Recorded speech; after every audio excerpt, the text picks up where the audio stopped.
glad to join us tonight and be able to explore the Word of God, and we discuss also, the various information that is there on mental health, and also how we can nurture it and mitigate suicidal risks. Open your heart and mind to learn and possibly to share. And I trust that God is going to bless us as we go together. So that's the outline. I want to look at, I'll be looking at a bit of introduction, the causes of mental illness, who is at risk, signs and symptoms of mental illness in adults and children, what are some of the interventions and nurturing mental wellness, and then we will look at conclusion. And of course, we will have a session of Q&A.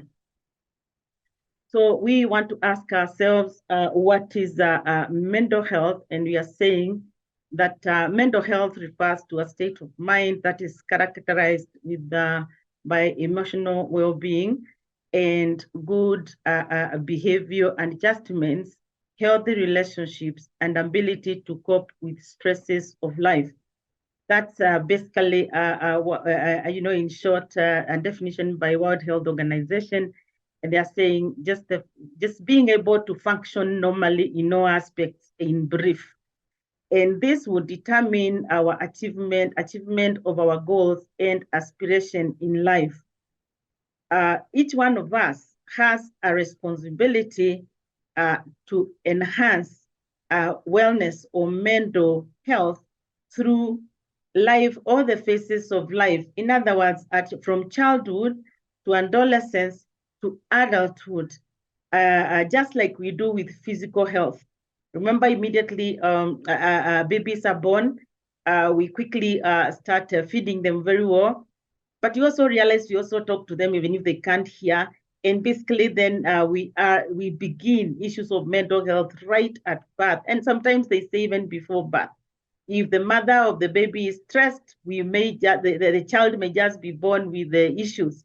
So we are saying that mental health issues stretch from birth to death, and therefore it's a responsibility of each one of us.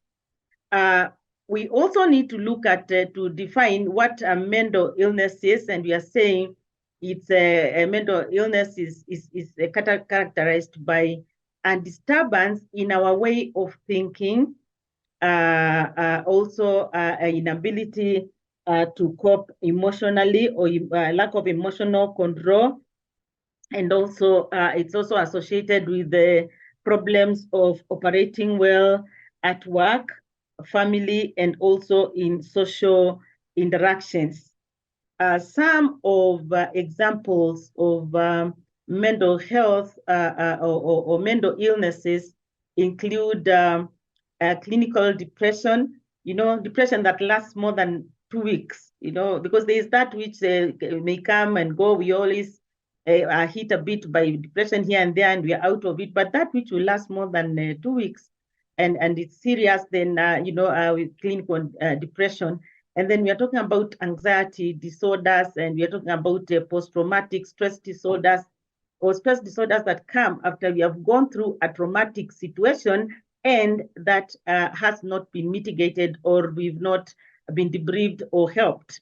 And then, of course, we have a mental illness, schizophrenia, which is characterized by delusions. Delusions are people just believing in lies or things that are not correct. Like you just meet a person and they tell you, I'm the president of this country, and they believe that. So those are delusions. And then hallucinations, where people will be hearing voices. They'll also see, there may be things that everybody else is not seeing. Then others could be eating disorders, for example, anorexia and bulimia, where some people will go to extremes of eating too much and vomiting, others don't eat at all. All those are examples of mental illness, and there are others. And individuals who are suffering from mental illness may not make correct judgments and may act in ways that may cause harm to themselves and others. And that is why you can see we are looking at, when you talk about suicide, we cannot completely forget homicides, because you've seen many people will harm others and harm themselves, and sometimes they will harm themselves and maybe not harm others. So issues when people are mentally unwell, some of the things that will come up may be harming oneself and harming others. And I'm sure there are many examples, in this country where people have hurt themselves, others, or themselves because they were mentally unwell. Possibly, if you allow me, I will look at a few examples in the scriptures, because mental illness is really not a new phenomena. It's been there in history. It's been there in the Bible, and I just thought that it is important that we look at some of those examples, and as we look at them, then see how did they bounce back? How did they move on? And those who didn't bounce back, what happened? We just have a few examples. And one of such examples is Elijah. And you remember 1 Kings chapter 19. I think there's a typo there, 1 Kings chapter 19. And from verse 2 to 4, we see Elijah has just had a confrontation with the prophets of Baal at Mount Carmel, and he has God has come in big way. He has showed up by fire, and a big miracle has happened, and he has killed the prophets, and rain is coming. But Ahab goes home and tells Jezebel what Elijah has done, and Elijah sends a message and says, "Tell that Elijah, that I will kill him the way he has killed." I'm paraphrasing. I'll kill him the way he's killed the prophets. And Elijah runs for his life. He runs with his servant, and they run, and he's running for his life. And the Bible says that he goes and reaches Beersheba, and when he gets to Beersheba, he actually leaves his servant there. He tells the servant, you just stay here. And he goes on to the wilderness, and we find verse 4, 5, 6 there. Him lying down under a tree, he gets to a point, he's so tired, and is it a broom tree? He lies under it and tells God, "You know what? I give up. Just take my life. Let me die like my fathers." And there we have a whole servant of God, a prophet, suicidal, and he falls asleep, and an angel comes and brings, wakes him up and says, "Eat." And again, he sleeps again, and he's told to eat, and he hears a still small voice that tells him that there's so much for him to do, and he continues with life. I think for me, that is key, because we are seeing a person who is suicidal and has bounced back. Let us keep that in our mind as we go through this. Then we have our good brother there, Brother Jonah. And if you read the book of Jonah, the first chapter, we again see Brother Jonah is called by God, is given a mission to go and undertake, and he runs away. And on his way, there is turmoil in the ship. And when there's turmoil in the ship, they cast lots. And Jonah says, of course, the Lord comes to Jonah, and he tells them, "You know what, guys, throw me into the sea." And those guys are very confused, because you see now, they feel like, "Jonah, are you turning us to murderers?" But Jonah is suicidal. Jonah is saying he's hopeless. He's saying, "Now, I would rather die. Let me just go." And for sure, they throw him down the sea, and he's picked by, God is waiting, and he can see the suicidal things. You can see what Jonah is doing. But God has such a purpose and destiny for Jonah that doesn't allow Jonah to die. There's they call it fish. Today, maybe it's a whale or a dolphin. I don't know. But one of those sea animals, and they carry Jonah, and they don't lose way. They take him to where he needed to go and serve. And we see Jonah living again. So we are seeing a hope there again, somebody who is suicidal, and kind of God just helps him out, and he doesn't die. Then we got another fellow there. This one is not even a prophet, is not even sent by God. But Nebuchadnezzar, again, if you read Daniel chapter 4, you're going to see, if you read the entire chapter, take time, and you will see how Nebuchadnezzar is a very successful king. He has conquered empires and empires, but he doesn't have any regard for God. He disregards God. He's mistreating Wakina Daniel there. It's just, he's just arrogant. And the Bible says one day he's just walking and watching his kingdom, and he rules, okay, of course, in dreams, that. And his people can't interpret, but Daniel comes and interprets the dream and tells him, you are going to go to a season where you will go, you will lose your mind for 7 years, and you will go to the wilderness and stay there with animals and all that. And we see this happening. But what I like is what he says in verse 35 and that 4, around that 5 there, when he says, and I got my mind back. So we are again seeing he stays in the forest, and he's chained and all that, and he eats grass, but he recovers after 7 years, and he says, I got my mind back. My thinking, my reasoning was restored. And so we are seeing hope of healing in Nebuchadnezzar. But when he is healed, the Bible says that he worshipped God, he praised God, and he was a different person because of the things he learned. I watched a movie of Nebuchadnezzar, and they show him chained. They show him very aggressive, They show him just acting out of control because he had lost his mind. So mental illness has been there. Of course, we remember the story of Judas. What happened. I think he was discouraged, disappointed because Jesus was not establishing a political kingdom quickly and many things, but he sold Jesus out. And when Jesus was arrested, he gets he has guilt feelings, he's remorseful. He goes to the guys in the temple and returns the money that he had been given for betraying Jesus. And they tell him, you have no business with this money. You did what you needed to do. And the Bible says that he dropped that money there, and he went and committed suicide. He hanged himself. He was too guilty to cope. So again, look at the place of emotions. Look at the place of too much emotions and is so much guilt that he actually destroys himself. But go back to the time before he destroys himself.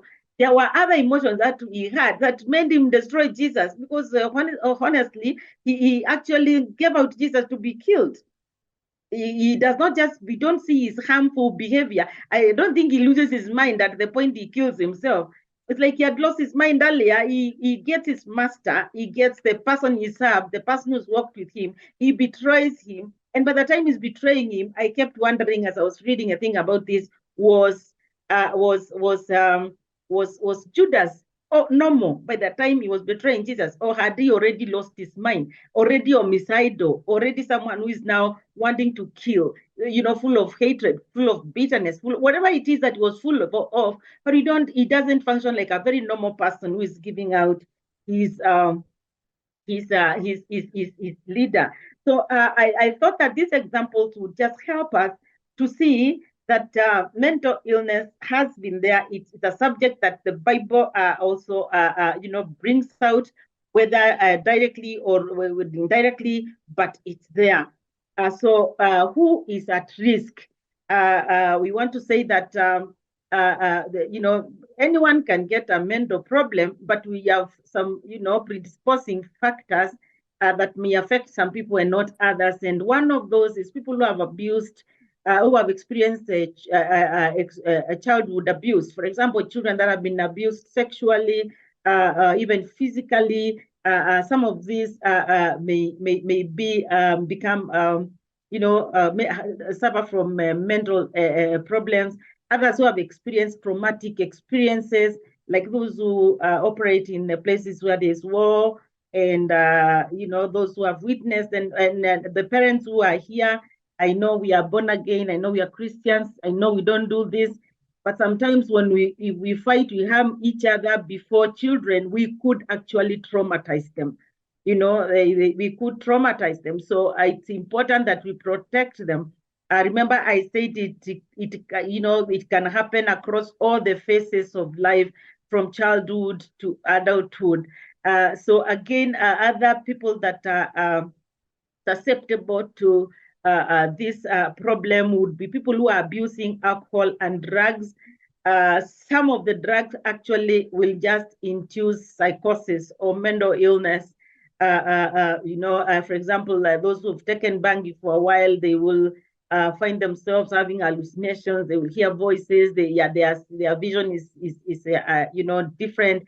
And also people going through a stressful situation for a long time, like those who have lost their loved ones, and particularly if they have successive losses, maybe a relative passes on, another one passes on almost immediately after that, and then you find such people could find themselves having problems of mental illness. I know someone who lost close relatives successfully, and as we talk right now, they are going through mental challenges.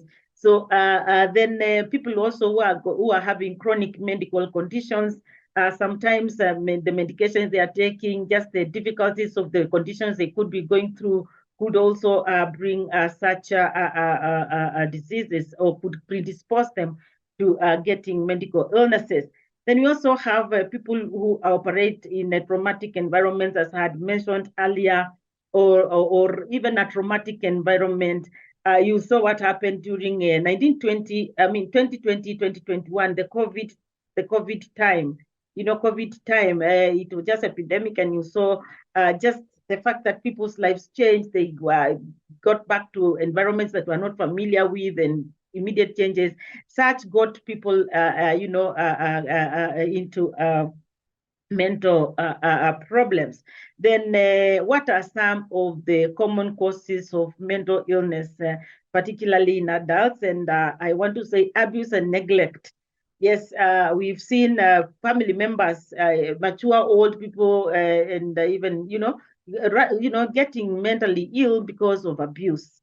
So those of us with elderly parents, with the elderly, particularly elderly parents, because elderly parents of elderly relatives are susceptible to abuse a lot, and also young adults and children, they are susceptible to neglect and abuse. Kindly let's watch over them, because this can trigger a mental illness.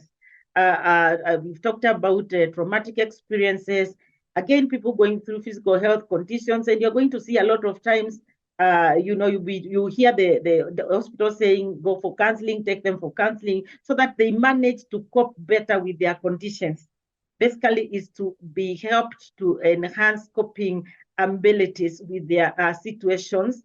And then also social issues such as loneliness, rejection, discrimination.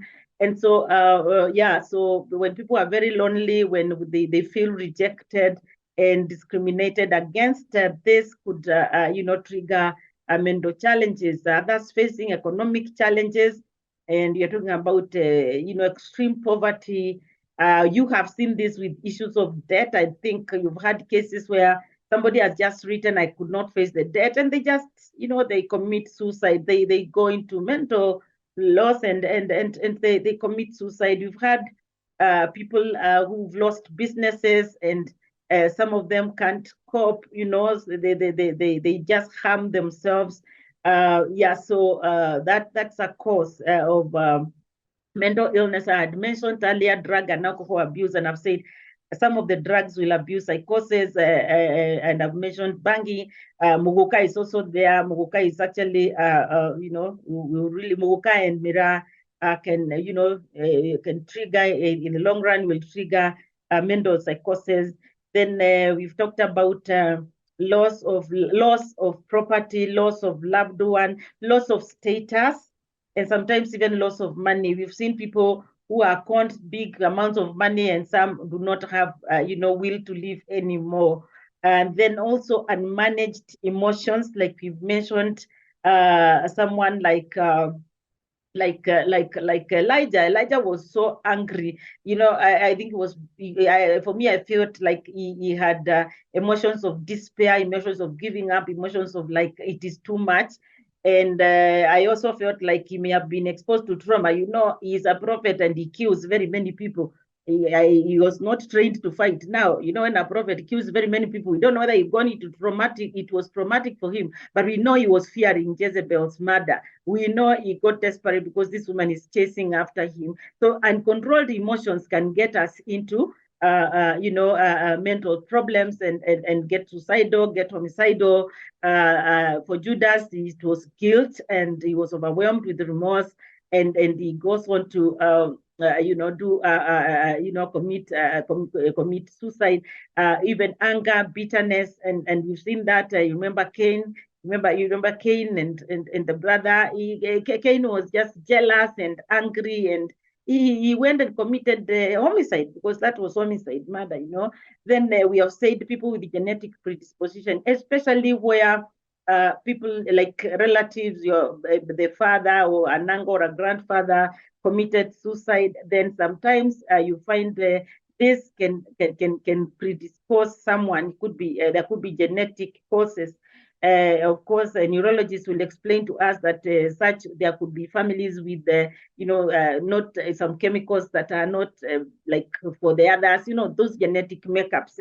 Is a whole psychology there. So yes, so there are people with that predisposition. So if they experience a situation, it could just trigger a mental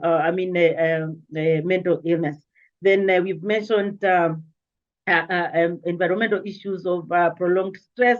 For example, people who experiencing calamities, people at war. You've seen a lot of our men in uniform, men and women in uniform, especially when they have experienced, they have gone to war. Many of them come back with the post-traumatic stress disorders, and many of them will not be the same because they got exposed trauma for a very long time and not gotten debriefed. And we also now mentioned the issues of COVID-19. COVID-19, impacted people very, very negatively. And I'm sure even now, a number of people have not killed. I know people today who are nursing mental issues that arose from losses, family members where would have more than, 2-3 people dying of COVID, and in a family, those who are left, some of them, if they are not taken care of very well, some of them, could get affected, go into depressions and such. So it is important that we take care of people in such environments. What are some of the signs and symptoms of mental illness? And one of those is withdrawal from social interactions and activities. And I'm reminded of Elijah. Elijah is with his servant, and they run and they get to Beersheba, and he tells the servant, "You be left here. Wacha niende peke yangu, wacha ning'ang'ane na hii kama mwanaume." He lives. And possibly if he was with the servant, I think maybe the servant would have encouraged him. And he goes to the wilderness alone, and we see him withdrawing, and he gets suicidal. And also look at Jonah. Jonah leaves his family and is running away. Isolation. He's running away. He's withdrawing from everybody who knows him. And he thinks when he joins these guys, he's going to be okay. But then, things don't go well for him. So withdrawal becomes, from social interaction, becomes an indicator. And then also detachment from reality. You find someone is not, thinking and reasoning within the normal realms, or somebody is not saying things that are there. Somebody will be telling you, "I'm hearing," or "I heard voices," or I saw, or others will be saying, in the next 1 year, I'm come become a billionaire. But that person telling you they are becoming a billionaire in the next 1 year, they are even jobless today, and they are not having a hope of job. So you are wondering, so how do you become it's just very unrealistic way of looking at things. Then another symptom that you would see is excessive use of alcohol and drugs. I know I'm talking to church members and Christians, but are we having Christians today who are dealing with their issues with alcohol in the name of hata Yesu Paulo aliambia Timothy akunyonge kadogo ya tumbo. And some people will rationalize that way, but basically under that Paulo story is an underlying issue. Somebody is saying, "I need to take this to sleep. I need to take this to face the day. I need to take this, and soon people become addicted, and another process begins altogether. And then again, another symptom you'll see is too much anger, too much violence and hostility from a person who's not been behaving like that. Because you know the personality of an individual, and all of a sudden they become angry, very angry, sometimes irrational anger, sometimes violent and hostile, and that's not been their normal behavior. That could be indicating that something is not okay. Others will have suicidal thoughts and suicidal attempts and suicidal language, ideation. Somebody tells you, some people will say, one of these days you will not see me, or I can go, or I don't think I should be here, or, they'll sometimes make comments like those, and sometimes they are thinking about it, and some will even share and say, sometimes I think that this world would be better if I wasn't there. Those are signs and symptoms that all is not well in the mind. Among children, actually, some of them will show, and not only children, even grown-ups, it would be pains in the body. It could be the stomach, they could be the backache, could be, they just experience a generalized pain. And that is why usually one of the things we say is that if somebody experiencing that, the best place you would take them is the doctor, because the doctor is able to rule out physical causes, and you will hear them say this could be psychosomatic. Rather, it's a psychological issue that is showing up in the physical. Okay, and what about among the teenagers or the young people? And one of the things we'll see are mood swings, changes in mood swings that are lasting for more than 2 weeks, for a long time. It's normal for moods to swing, particularly, with the hormonal imbalances in the months and all that. But if it lasts now for weeks, that should get parents concerned. Then also people who are having difficulty in concentrating and they cannot focus, and maybe the teacher is calling you all the time and telling you this guy can't concentrate, can't focus. Maybe you need, it could be an indicator of, are they having mental struggles? Are they stressed about something? And then also they will complain of physical pains.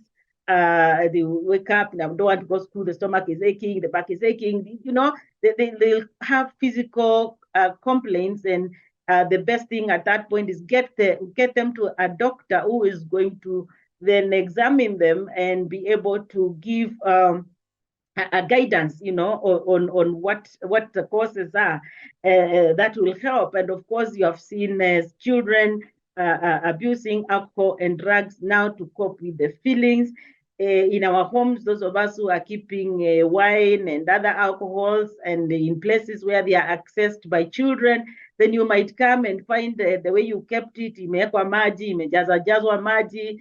Basically, somebody may be numbing themselves using those alcohols and drugs. Drugs are accessible to children, out there. So if we observe that, then that could be an indicator that there could be a mental issue that they are covering up. And then also self-harm, where some children will cut themselves with a razor blade. I've sat down and seen children who have cut themselves.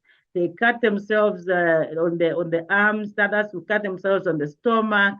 They will cut themselves. So those of us with teenagers, be observant, check their bodies, be concerned about the scars you see, because the self-harm is an indicator of mental issues.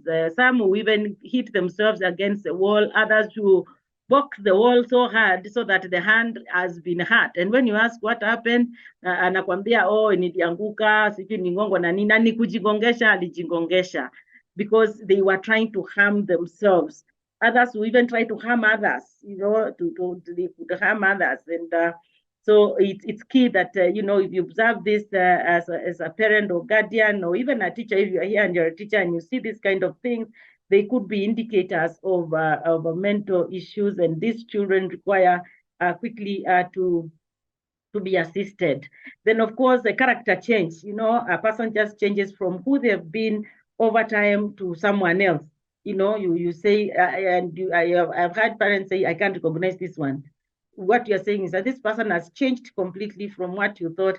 Sometimes it could be because of mental issues. And sometimes among children, we tend to say they are becoming stubborn, they are being rude. And so we punish them, we beat them, sometimes we do things. And they could just be sick. So it's key that we investigate causes of behavior changes among our children. So what do we do? What do we do? How do we intervene? Our time is almost gone. One is let us prevent this by learning how to cope with challenges in life, and also helping those we work with, those we live with, our children, on how to cope with challenges. Let us not solve every issue for our children. Let us allow them to learn how to deal with issues themselves so that they can learn how to cope with challenges. Let us come up with better coping mechanisms, because murders and suicides are actually a coping mechanism to difficulties. Then seek and accept social support when experiencing challenges. If you have a problem, just be humble enough. Even if you are saved and spirit-filled, it's okay. Share with someone and get help. Because I know sometimes people will think like, what watafikiria nini? Let people think what they're thinking, but at least they help you. Provide support to others. If a family member is, or a church member, or a school, those of us who are teaching, a person in school is going through challenges, let us get out of our way and support them, offer support. You don't have to do much. You just need to be there. What is it that I can do? Your workmates, offer support. Sometimes, I know I've made calls and somebody said, you don't know exactly what you did with that call, because they were planning to do something strange, and you just make a call and they do something different. So kindly give support. Listen to the Spirit of God even as you give support. Do not ignore and deny warnings. If you see any warnings, don't deny it. Kindly go quickly and help. I have seen parents, you tell them your son is drinking, and they tell you, no. This one is the altar boy. This one is the servant of the Lord. Yes, but why are you denying? Maybe you need to just do an investigation and find out, because you could arrest a situation before it becomes bad. Manage stress and emotions. It is important that we accept that you are going through stress, accept that your emotions are not within, you are not control, they are not within control, and manage them and get help if you do not have, if you are not sure you are doing it very well. Avoid alcohol and drug abuse. This one we just need to agree and choose to avoid and not take them. Let us also educate ourselves on issues related to mental health. Let us get information. And I'm glad you've tuned in. I'm glad you're interested and you're here, so that we get insights, we get information, so that we don't live in darkness. Because the Bible says, my people perish for lack of knowledge. And because they have left knowledge, I will also ignore their children. So it's important that as Christians, we love to seek knowledge. And another one is also, let us strengthen our spiritualism.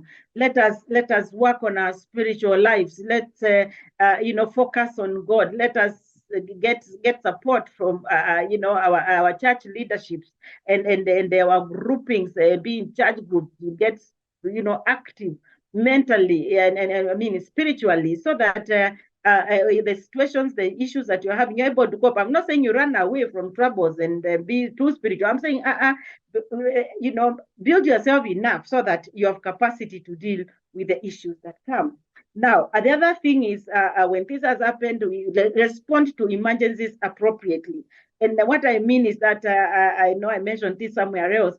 Some of the communities in this country, like the community I come from, if you threaten that you are going to kill yourself, usually you are given a rope and then you are beaten. And I know communities where people are beaten thoroughly. A lot of times such a person, that is not a good response, because this person is calling for attention. He needs to be helped and does not need to be beaten. I know in our country, this issues of suicide criminal, so that if you're caught attempting suicide, you are arrested.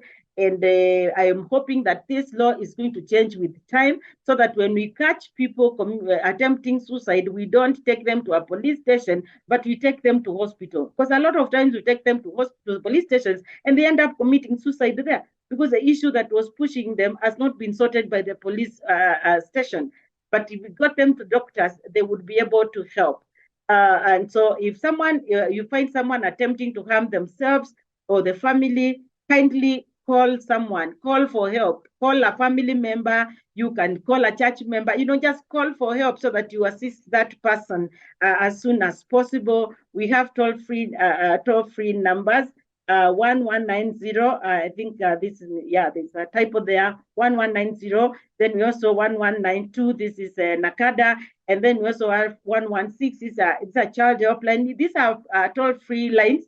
You can call for counseling. If you feel your issue, you don't want to tell someone, you can call for help. You can call for help.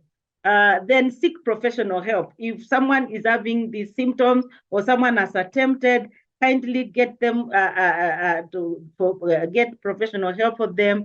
They can get psychiatric care. They can also get to counseling, psychological and psychological therapy. Others will get neurological or medical care. Others will go to rehabs. And after the assessment, once you take them for medical care, they'll be assessed. And once they have been assessed, then appropriate support will be given and recommended. And then the other one is seek spiritual support. Again, let your church leaderships, our church leaderships, give us support. They can pray for us. They would encourage us with the word of God. So there's a spiritual place, or there's a place for spiritual support when people are going through this. How do we nurture mental illness? And I'm saying, let's do self-care. And when you're talking about self-care, we are saying eat right, drink enough water, hydrate yourself. We are saying go to hospital if you are sick. We are saying manage your stress if you are having it. Self-care will also involve sleeping right, sleeping enough. I know there's pressure in this country, but it is helpful for you to make sure that you sleep enough. Then also we also seek professional help if you have any issues like we have mentioned. We have said you avoid drug abuse. This is something we had mentioned. Take care of your physical health. Eat right, sleep, and all that. Manage your stress, manage your emotions, and also make sure that you are going through spiritual development. Now, in conclusion, we want to say mental illness is a reality and that can affect children and adults. It may trigger homicidal and suicidal thoughts, and each one of us has a role to play to prevent and manage mental illness issues whenever they come up.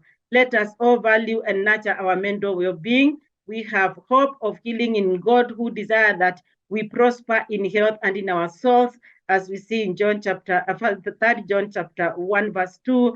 And then you also remember the words of Paul to Timothy, that God has not given us a spirit of fear, but a spirit of love and a spirit of sound mind.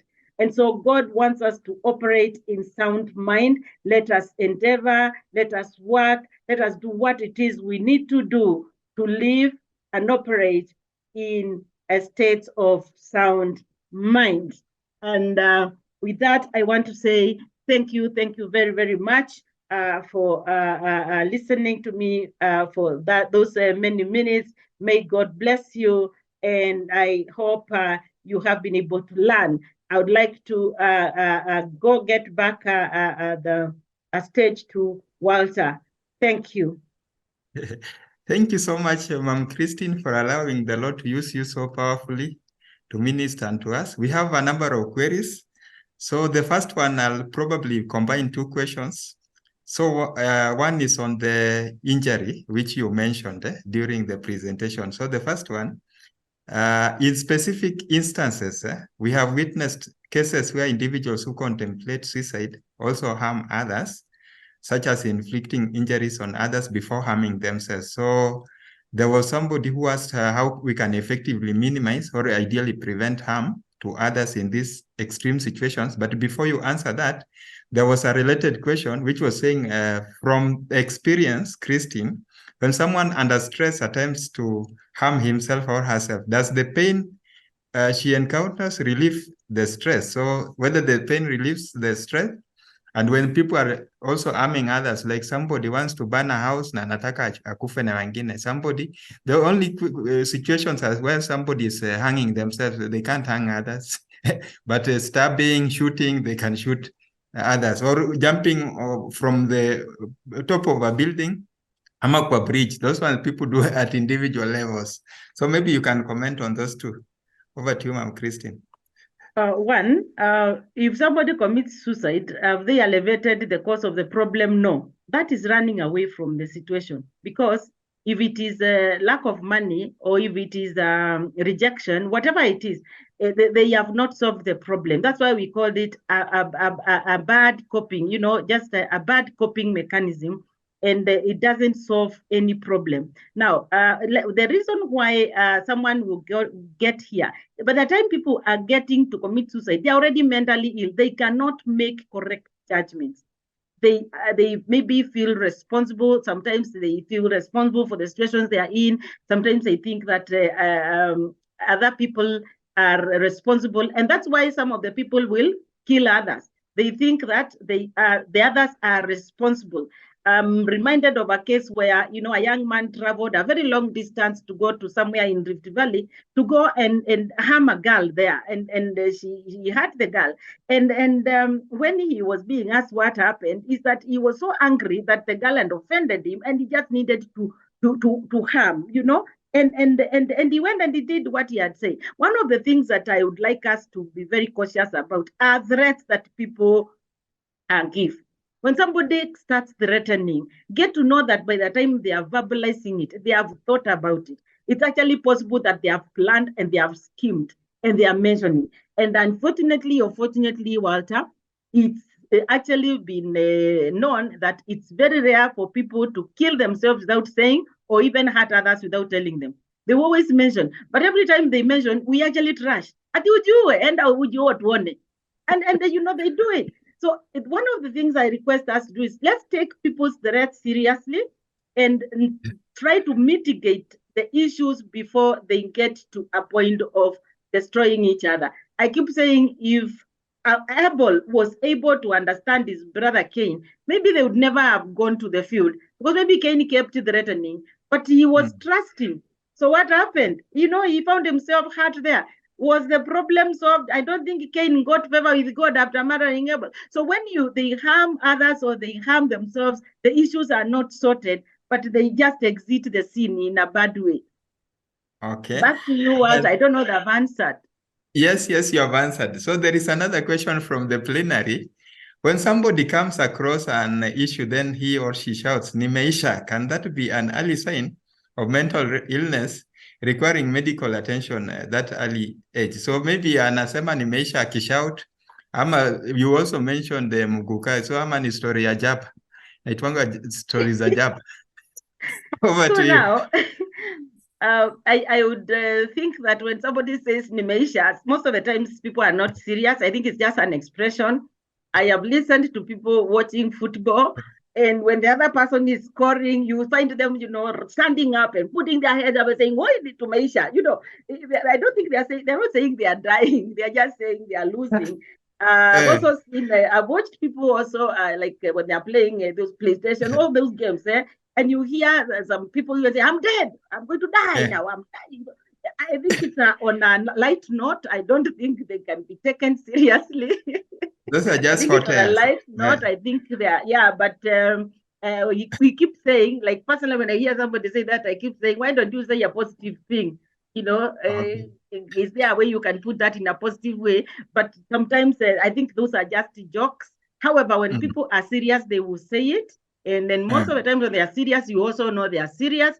And they need to be taken seriously so that then they can be given attention and the issues that are bothering them can be addressed if that is possible.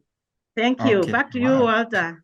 Thank you. So now the other thing is another question. In a perfect situation, any suicide attempt is treated as a legal offense. So I think you mentioned something close to that.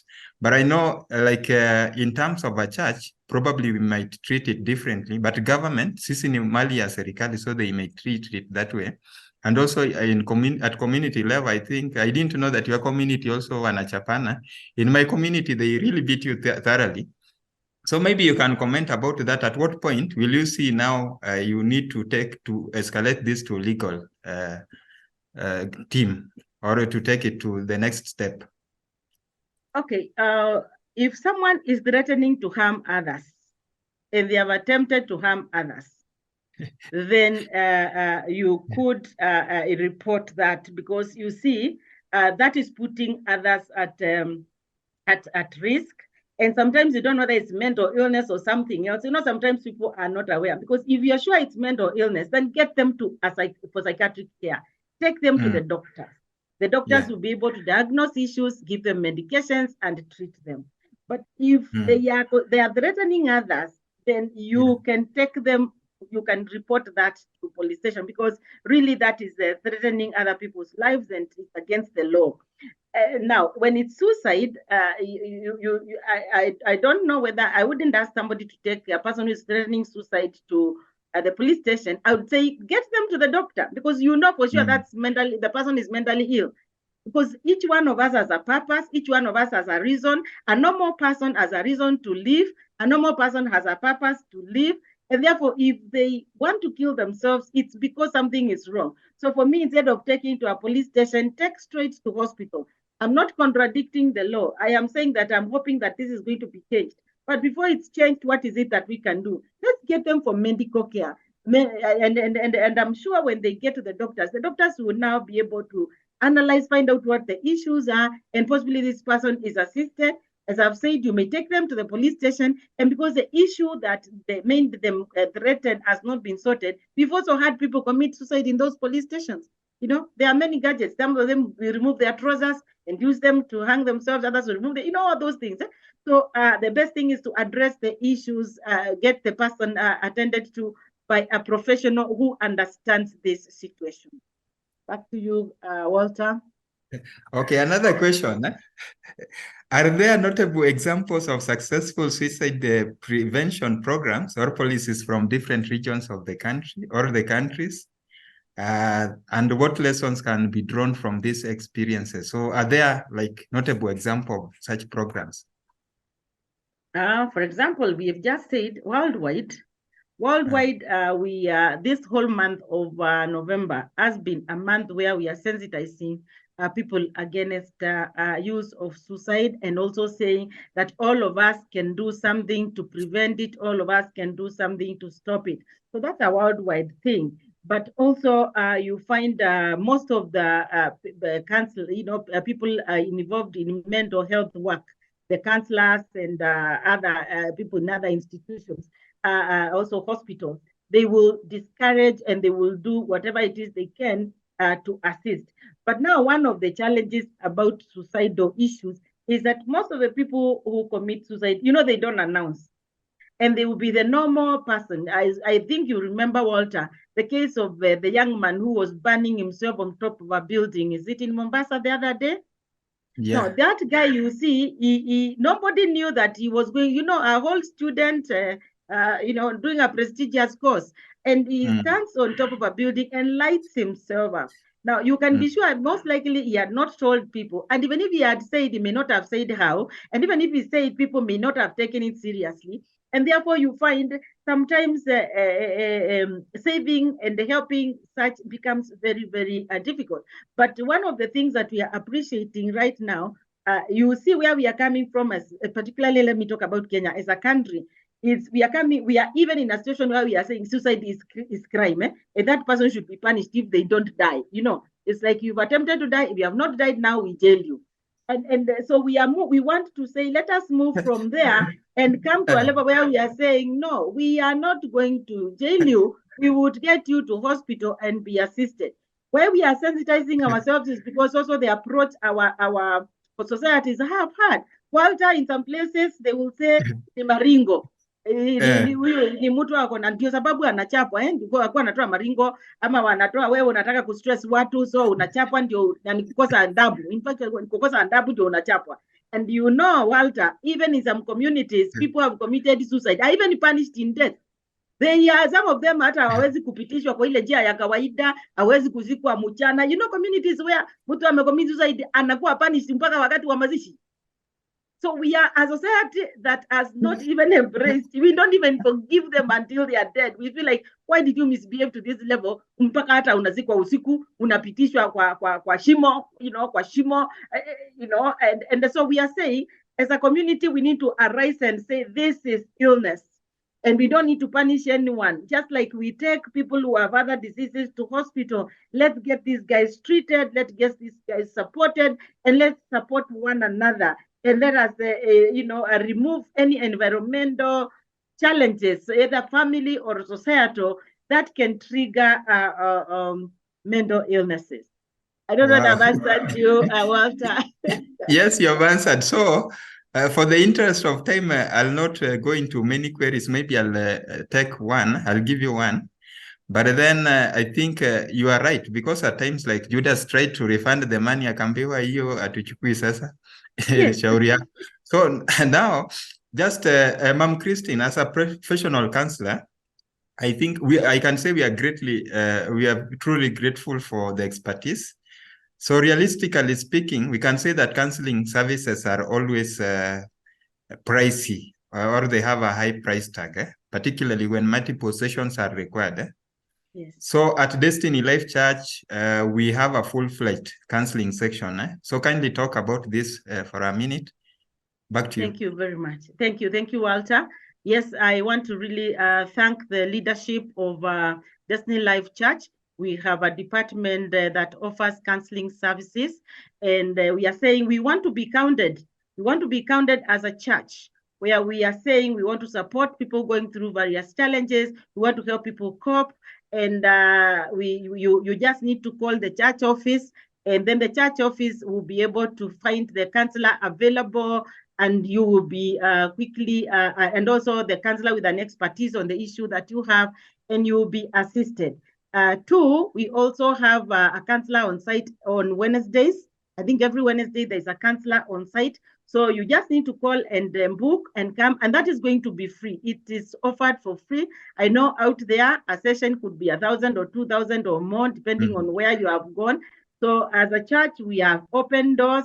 And if you are listening to me, and even if you are not a member of DLC, I think if you have an issue, you can call the church, and we are going to be able to stand and walk with you, because we want to be counted as among the people in this generation that were able to work with others, support them, and help them to live productive and achieve productive lives and achieve their God-given destinies.